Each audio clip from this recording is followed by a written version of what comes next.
get started here and welcome everybody because it is Friday, May 20th.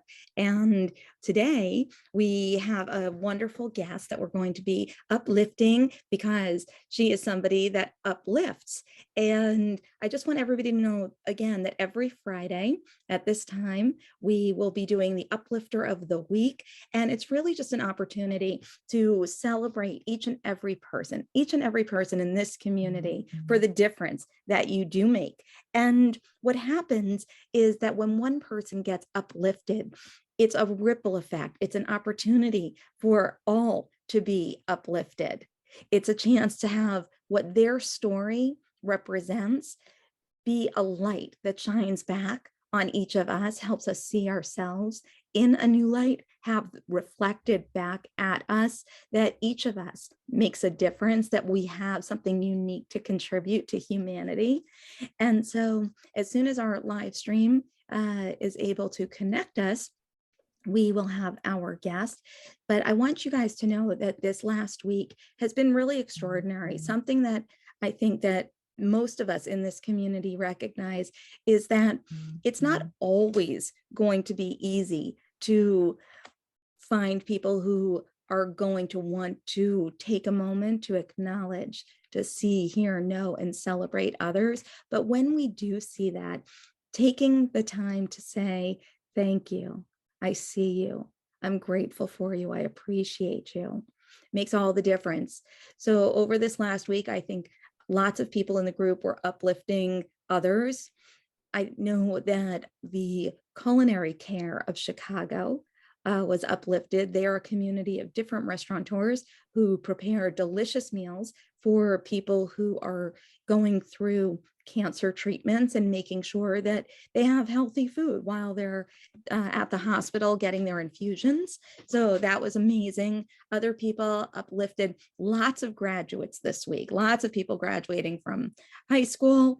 And so that was really, that was high school. I think that we had a lot of college graduations, especially. These are young people who have spent an enormous amount of time thinking about who they are, what do they want to study, how do they want to contribute that to humanity.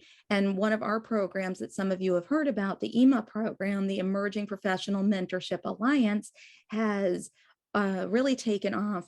And what we do is we pair the purpose-driven interns with visionary leaders, people who are entrepreneurs that are building businesses, small businesses, but really could use a lift, an uplift. And so we bring the specialized knowledge of the intern who wants to make a difference to the business or entrepreneur that has just something huge on their heart that they truly want to be able to share with the world.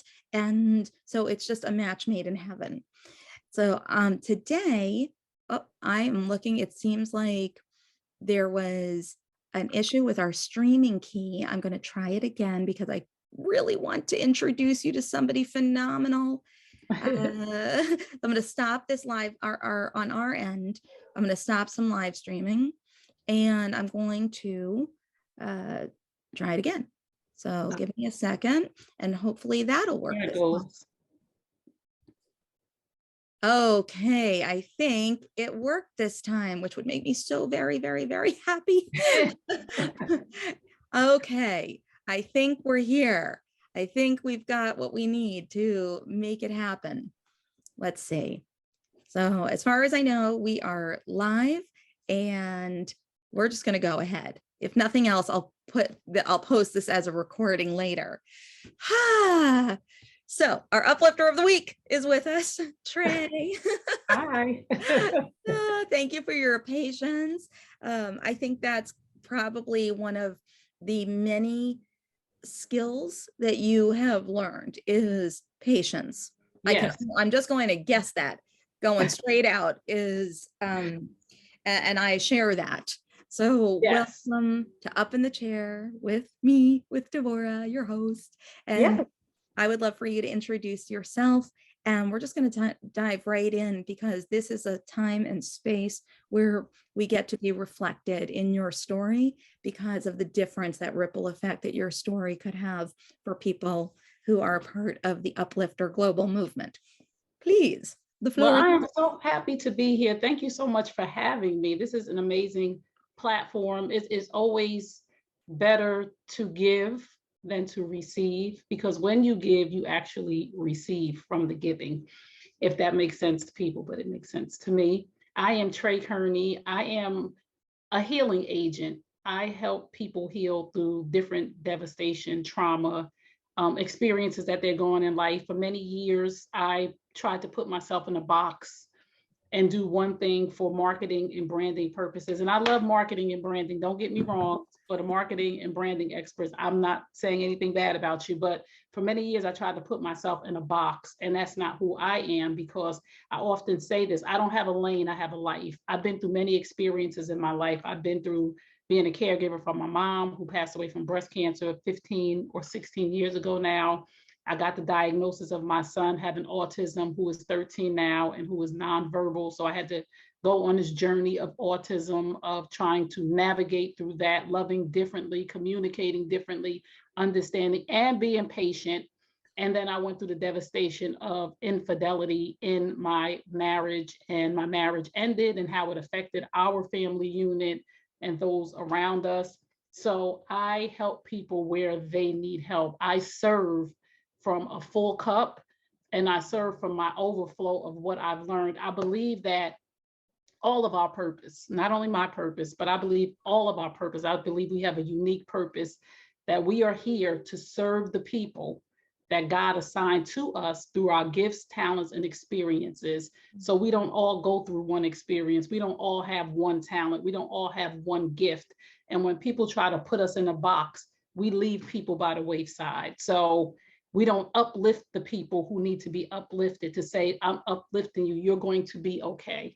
You know what I'm saying? Autism is not a death sentence. You're a great mom, because there's a journey in autism of feeling inadequate, right? And I'll just say a little bit, and then I'll give the yes, mic back to please. you. But to be a mother, one of the most devastating things for me is I have three sons. I have a 27-year-old, a 22-year-old, and a 13-year-old. And my 22-year-old is also on the spectrum, but high functioning. You wouldn't know.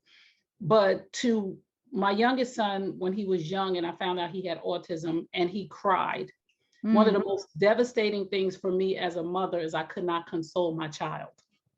There was nothing I could do to make him stop crying. And normally, when a child is crying, if you give them to the mother, they immediately stop crying, or the mother can soothe them or stop them. So it was devastating for me not to be able to console my own child. I was like, oh my God, like, how do you do this?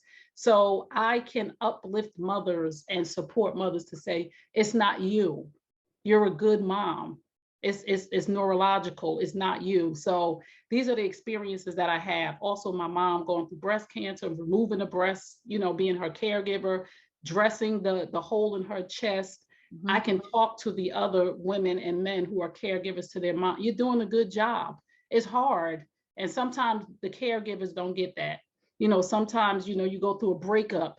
Nobody is, supporting you up to tell you get over it, instead of saying, we're going to work through this together, because you didn't deserve that. So those are the things I do. And I call myself a healing agent, because I can't heal people, because I'm not God, the Almighty, whoever you serve, the universe. I'm not that. I'm a healing agent. I'm the Neosporin to what you believe in. I put the salve on, the cream. I'm the Neosporin, a healing agent, to help you get from where you are in your brokenness to where you're trying to be in your wholeness.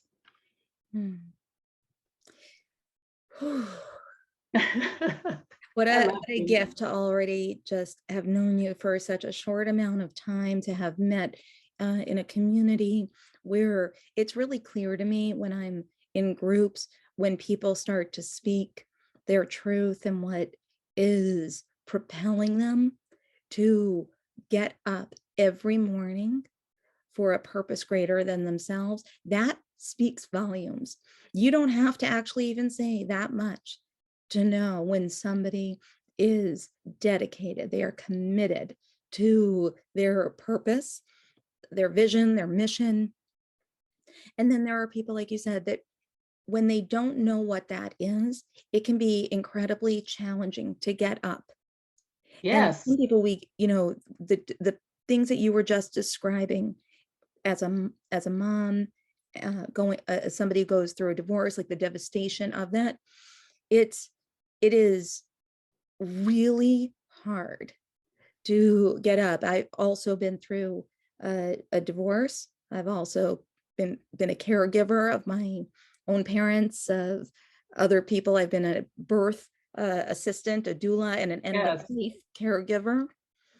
And and you have to have a purpose greater than yourself sometimes. And I do remember in the trauma of the divorce, soon after, I felt really sometimes like I didn't quite know where I was or what I was supposed to Yes. be doing.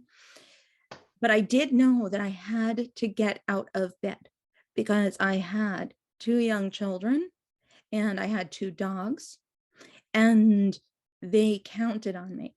So it is something that I think no matter what, and it doesn't matter if you don't have children, if you don't have pets, but having to be of service Yes. somewhere is essential for nourishing, nurturing, healing those parts of yourself that are wondering, what's next? What is happening around me? How am I going to survive this?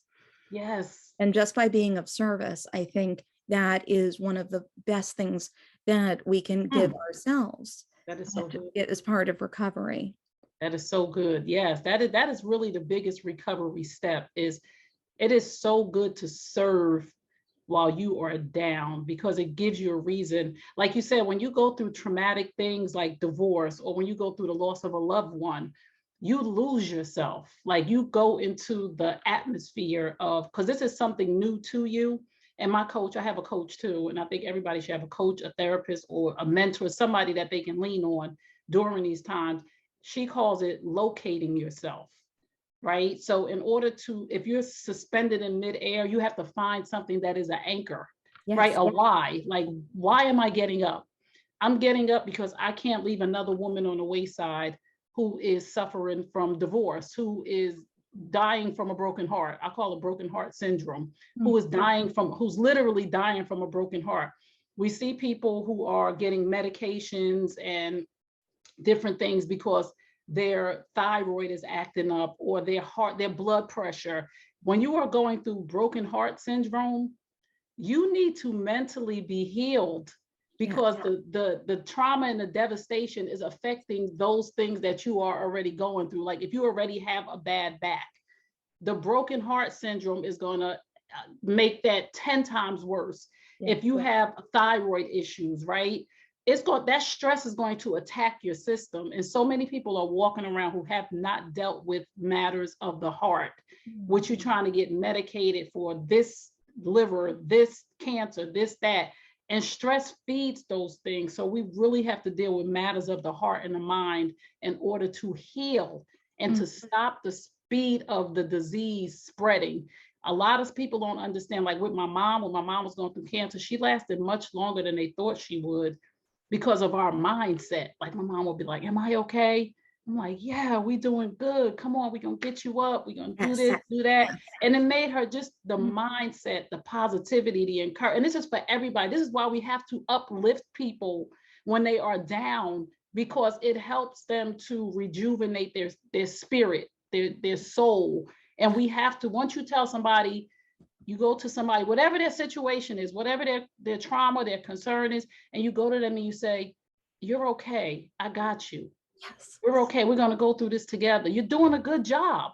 You are doing a good, you're doing the best that you can do. That person is going to get out of that bed when somebody is uplifting them. That's Yes. why this platform is so important. Like, this is so important. People don't understand the power of words, inspiration, motivation, encouragement.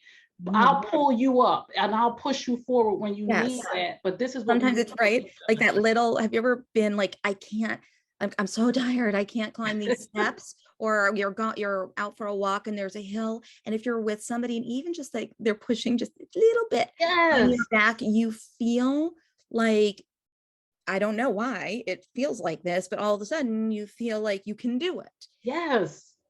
I mean, what you focus on, especially with this brokenheartedness, and you've really dedicated yourself to both being of like having your story uplift others, to have it have a ripple effect, to show others, to be there for people.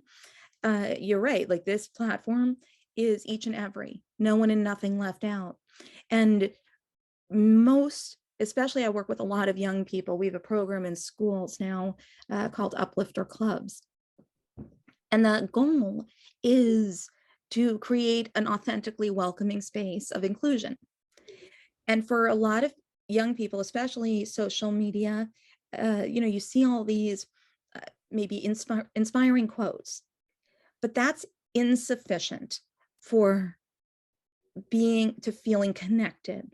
Right. And so we're teaching young people to aspire to be an uplifter and giving practices that will become habit, Right. acknowledging somebody for a job well done, for Yes. offering to say, come sit next to me as a practice. Yes. I You can love sit next that. to me, pull up a chair. This is up in the chair over here. So Right. practices that the intention is for it to become habit, so that when they come into the workplace, when they start as adults going into organizations, religious communities, that they are that person who is already naturally looking for how can I ensure that each and every person gets to fully participate, that they Yeah. are seen, known, heard, and celebrated, that they are, I love what you said, like you're good exactly as you are. I also work with emerging professionals. We mentioned the purpose-driven Yes. interns, and what you were talking about, like bringing your full self.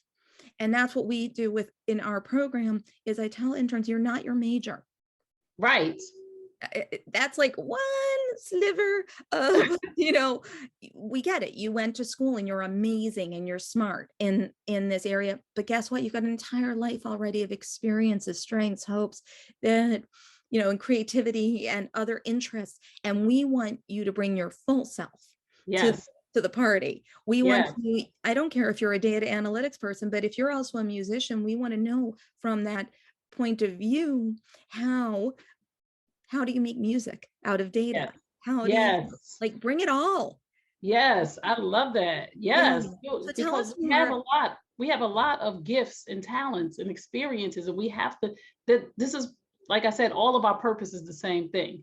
We just have to hone in on those gifts, talents, and experiences, and make them cohesive, make them make sense together. Like you don't have to be a lawyer and not play your piano. You Right. don't have to be. You could bring that in. You could play the piano at the office party, right? You can incorporate those things to give people peace. And so many times people want to put us in a box, and that is the problem right there. It Yes. does, we all matter. It doesn't matter your color, your race, your gender, your sexuality.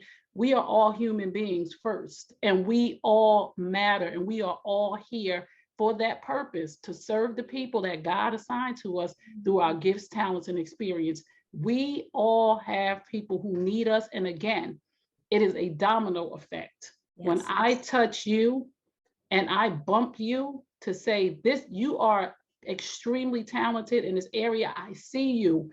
I'm bumping you to tell the next person or to support the next person in that area, right? We've been Right. through divorce. Like I can talk to you and say, girl, you okay? You're all right. You're not the only one. Right. And 10 years later, right? Like we all sometimes, feel like we're sometimes the not. only one. Like one of the main problems we have as humans is we always feel like what we're going through, we are the only one. Right. No, there's millions of us going through it, not with the same person Mhm. or not to the same extreme. But when and how I got here really was by way of I committed adultery, right? I cheated on my husband and it devastated our families. It devastated, and the man I was cheated with was married, and it devastated 4 families. Like the trickle down was ridiculous. And when I saw the devastation of it, it was so it hurt me so bad because the man that I cheated on, my husband, was cheating on me, and I felt the pain of that infidelity, and it hurt me so bad that I did that to 2 other people, that I needed to go on a mission, one of self-discovery, to find out why I thought it was okay to cheat. And that's a whole nother story of dysfunction that I grew in. We got to go back to that. But the devastation of what I did to those people, my ex-husband and his ex-wife, put me in a prison of guilt to where I couldn't function anymore until I was able to expand, uplift, and help other people who were going through what I put somebody through and Yes. what I had gone through. We often learn the lesson when it happens to us. And I was like, wow, this is devastating that I left them like that. I was more hurt that I did that to them than what my ex did to me, cheating on me. So I had to come out of, I had to deal with myself, forgive myself, ask for forgiveness from the 2 people, whether they forgave me or not was up to them. And then to share my truth, because I believe truth plus transparency equals healing. Each and every one of us has a story. And if we are truthful to ourselves and others, and if we are transparent in the world, it's going to equate to healing, because somebody's going to say, me too. We all have a Me Too movement. Yes. We all have, whatever your thing is. That's something. Cancer, infidelity, autism, you have a Me Too movement, because somebody is sitting down right now listening to me and you. And we said we were both divorced. They're saying, me too. Somebody just heard me say I have an autistic son. Me too. We all have to jump out and do our Me Too movement. And to speak so openly, to own it.